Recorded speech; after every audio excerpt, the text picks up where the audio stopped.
மக்கள் வணக்கம்.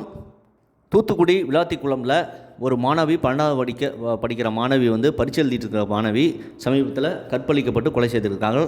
அது 10 நாள் கழித்து கிட்டத்தட்ட காவல்துறை மிகப்பெரிய போராட்டம் எல்லாம் இது பண்ணி கிட்டத்தட்ட அதனுடைய குற்றவாளியை கைது செஞ்சிருக்கிறார்கள். அவர் மிகப்பெரிய ஒரு காம கொடூரன் என்பது தெரிகிறது. ஏனென்றால் இந்த சம்பவத்தை செய்ததற்காக அவன் அங்கே இருக்க ஒரு சிசிடிவி பதிவை வச்சு அவன் ஒரு பைக்கை பரமக்குடியில் திருடிட்டு இந்த சம்பவம் செய்திருக்கிறான். அதை சிசிடிவி காட்சியை காவல்துறை அவனுடைய சதைப்பகுதி அந்த மாணவியுடைய உடலில் ஒட்டியிருந்தது. அதை வச்சு டிஎன்ஏ பரிசோதனை பண்ணி அவனை கைது செஞ்சிட்டாங்க.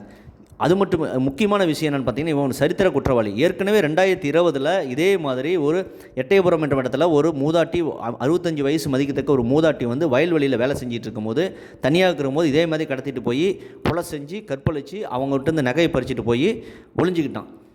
அதை அதுக்காக 2020 செஞ்ச சம்பவத்துக்காக 2022 அவனுக்கு கடுமையான தண்டனை, கடுங்காவல் ஆயுள் தண்டனை விதிக்கப்படுகிறது.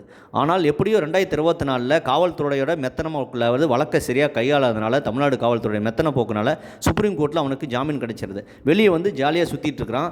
இந்த மாதிரி சரித்திர குற்றவாளியை கண்காணித்து அவனுடைய மீன் அந்த மாதிரி செய்யக்கூடாது, அவனை கண்காணித்து அவனை தண்டிக்க வேண்டியதான் காவல்துறை பொறுப்பு. ஆனால் திமுகவுக்கு முழுக்க ஒரு யூடியூப்பில் ஒரு பதிவோ இல்லை ட்வீட் போட்டாவோ அவங்கள விடிய அரெஸ்ட் செஞ்சு ஜெயிலில் வைக்கும் காவல்துறைக்கு திமுகவுக்கு முழு ஜால்ராடி கூச்சாத்துக்கும் முழு வேலையை காவல்துறை செய்து கொண்டு இருக்கிறது.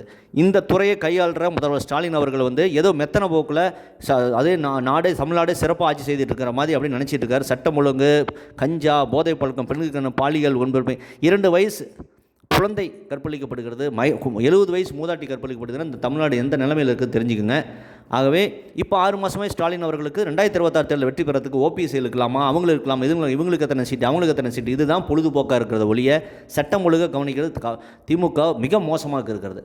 ஆகவே இந்த தீய கொடிய திராவிட மாடல் தீய ஆட்சியை வீட்டுக்கு அனுப்ப வேண்டும். இல்லைன்னா பெண்களுடைய கற்புக்கு தமிழ்நாட்டில் எந்த வகையான பாதுகாப்பு இல்லை என்பது பெண்கள் புரிந்து கொள்ள வேண்டும். இல்லை 5000 ரூபா வாங்கிட்டு நான் திமுகவுக்கு தான் ஓட்டு போடுவேன் அப்படின்னா ஒன்றும் பண்ண முடியாது. 5000 ரூபா முக்கியமாக இல்லை உங்கள் வாழ்க்கை முக்கியமா அப்படிங்கிறது தமிழ்நாட்டு பெண்கள் தாய்மார்கள் புரிந்து கொள்ள வேண்டுங்க. நீட்டுக்காக ஒரு மாணவி தற்கொலை போட்டால் என்ன அரசியல் செய்கிறாங்க? இந்த மாணவி 495 மார்க் 10வது எடுத்திருக்கு அப்படின்னா 12வது எவ்வளோ பெரிய கனவாக அந்த பரீட்சை எழுதி கொண்டிருக்கோம். இது நாளைக்கு மருத்துவர் ஆகலாம் இல்லையா? இதுக்கெல்லாம் போராட மாட்டான். ஏன்னா இதில் ஓட்டு இல்லை, கனிமொழி விரட்டி அடிக்கப்பட்டிருக்கிறாங்க அங்கே போனதுக்காக. ஆகவே தாய்மார்கள் புரிந்து கொள்ள வேண்டும். முன்னாள் மாநில தலைவர் அண்ணாமலை, தற்போது பாஜக தேசிய தலைவர், காவல்துறை சரியான இந்த வழக்கை கையாண்டிருந்தால் எதுக்கு அவன் திருப்ப அந்த தப்பு செய்கிறான், காவல்துறை சரியாக செயல்படுறதில்ல, இதுதான் திமுகவுடைய சட்டம் ஒழுங்கு லட்சணம் என்று கண்டித்திருக்கிறார். ஆகவே பெண்கள் புரிந்து கொள்ள வேண்டும். இதை பற்றி உங்கள் கருத்து என்பதை கமெண்ட் செய்யுங்க. சேனலை ப்ளீஸ் சப்ஸ்கிரைப் பண்ணுங்கள். நன்றி, வணக்கம், ஜெய்ஹிந்த்.